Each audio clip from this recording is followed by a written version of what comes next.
कोलकाता के पटीपुकुर railway station का track और इसी ट्रैक पर एक खौफनाक दृश्य जिसे देखकर लोग जब देखते हैं तो मानो उनका बदन सहर जाता है। तस्वीरें और उस जगह का जो व्यू होता है वो लोगों को विचलित करने लगता था, क्योंकि 21 सितंबर 2007 की सुबह सुबह इसी ट्रैक पर एक युवक की कटी हुई लाश मिलती है। सर कहीं और पर, हाथ कहीं और पर और धड़ बिल्कुल ट्रैक के बीचों बीच में, और दोनों पैर बाहर की तरफ कटे हुए होते हैं। मानो इस पूरे शव को किसी ने बिल्कुल सटीकता से काटी हो, यानी सर और हाथों का पोजीशन अलग कटा हुआ था, पैर का पोजीशन अलग कटा हुआ था। कुल 6 भागों में पूरा शरीर बटा हुआ था।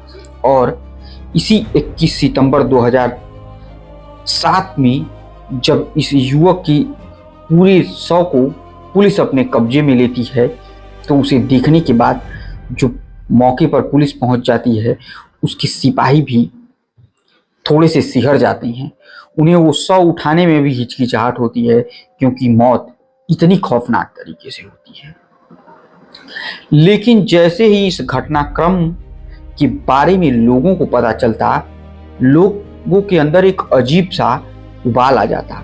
लोग हंगामा करने लगते और लोग चारों तरफ भीड़ जुटाने लगते, बार बार यही कहते कि ये अमीर बनाम गरीब की लड़ाई है।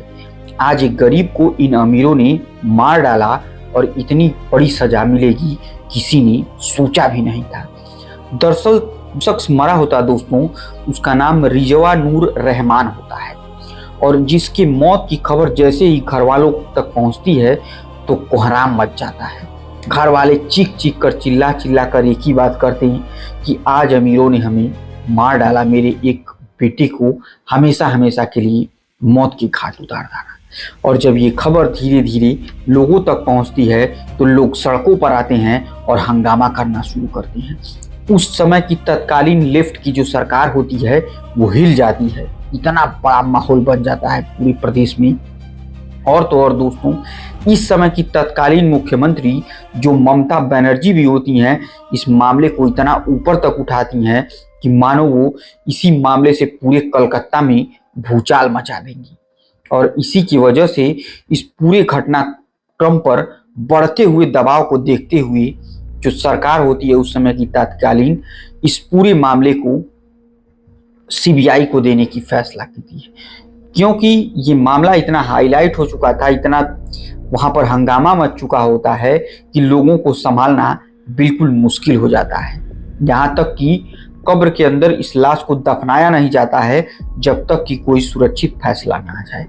आखिरकार किसी तरीके से सरकार मान मनौवल करने के बाद इस पूरे घटनाक्रम को सीबीआई को सौंपती है। ठीक है, हम इस पर जल्द से जल्द और तगड़ी से तगड़ी कार्रवाई करेंगे, और सीबीआई जांच अब शुरू कर देती है।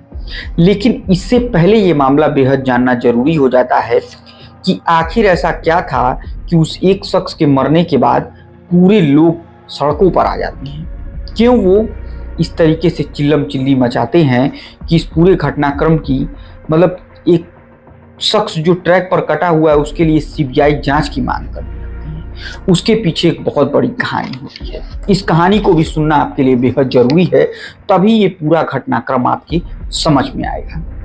नमस्कार दोस्तों, मेरा नाम आर्यन मिश्रा है और जुर्म के वर्चस्व की कहानी में आज की जो मैं आपको कहानी सुनाऊंगा, यकीन मानिए कभी आप मोहब्बत के बारे में सोचेंगे नहीं, और सोचेंगे भी तो एक लेवल में रहकर सोचेंगे, एक लिमिट में रहकर सोचेंगे। तो ये पूरी कहानी अंत तक जरूर सुनिएगा। और आप हमारे अगर चैनल पर नए हैं तो कृपया चैनल को सब्सक्राइब, वीडियो को लाइक और वीडियो को ज़्यादा से ज़्यादा शेयर जरूर कीजिए। दरअसल इस पूरे घटनाक्रम का जो शुरुआत होता है वो साल 2007 से ही होता है, जब एक लड़की जो देखने में काफ़ी खूबसूरत, गजब की खूबसूरत होती है, जिसका नाम प्रियंका होता है, आज वो एक सेंटर में घूमने के लिए जा रही होती है, जहाँ पर एक लड़का बैठा होता है। वो भी देखने में ठीक ठाक ही रहता है, लेकिन उस लड़की जो अमीर घराने से होती है और जो लड़का होता है वो एक मिडिल परिवार से होता है।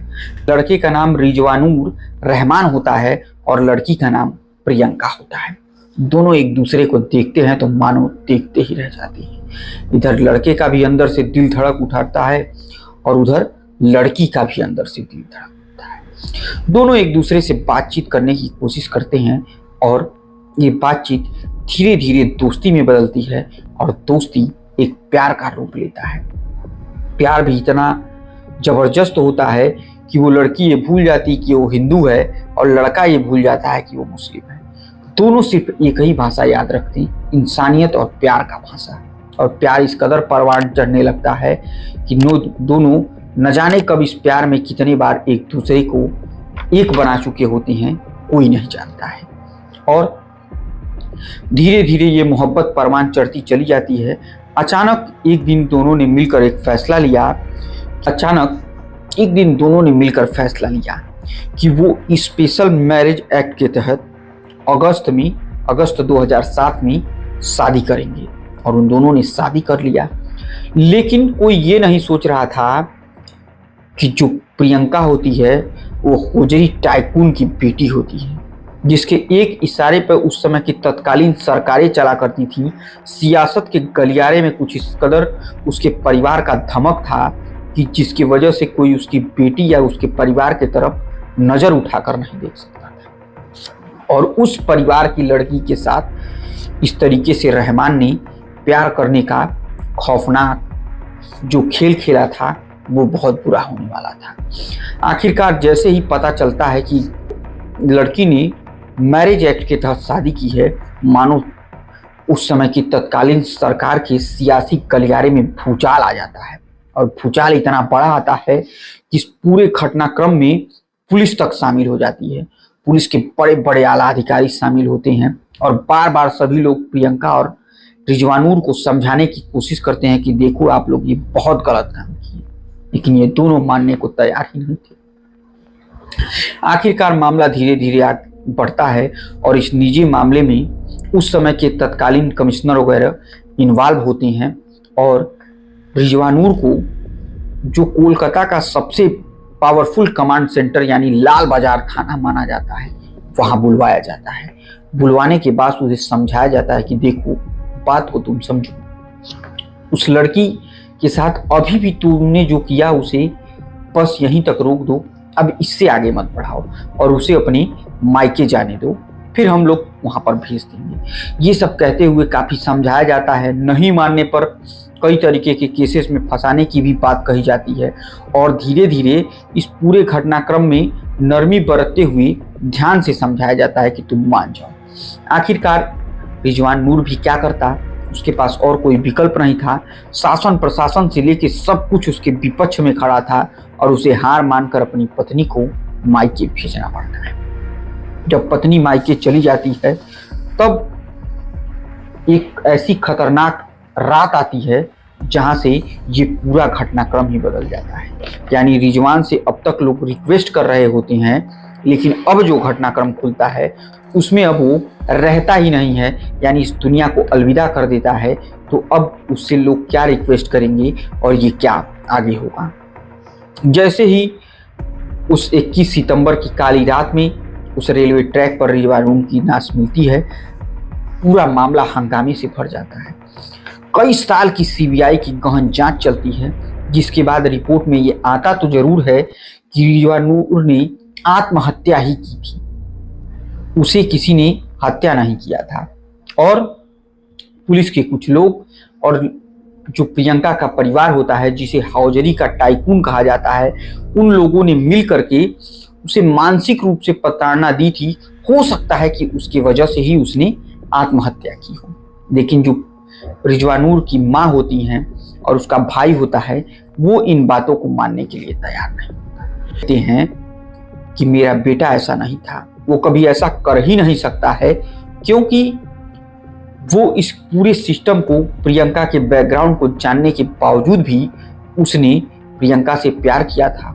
वो इस तरीके से डर के भागने वाला नहीं था। और आखिरकार इन लोगों ने मेरी बेटे की हत्या करा के उसे रेलवे ट्रैक पर फेंकवा दिया, जिसकी वजह से उसकी मौत हुई। इस कत्ल के टोटल अभी तक 19 साल बीत चुके हैं। माँ और भाई कभी सुप्रीम कोर्ट कभी हाई कोर्ट के आदेशों को लेकर दौड़ते रहती हैं। वहाँ की मुख्यमंत्री भी अब ममता बनर्जी हैं, बावजूद उसके इस पूरे घटनाक्रम का खुलासा आज तक नहीं हो पाया। तो दोस्तों आज तक भी ये नहीं क्लियर हो पाया कि आखिरकार रिजवानुर रहमान जो था उसने आत्महत्या की थी या हत्या कराकर ट्रैक पर फेंका गया था। इसका खुलासा आज तक नहीं हुआ।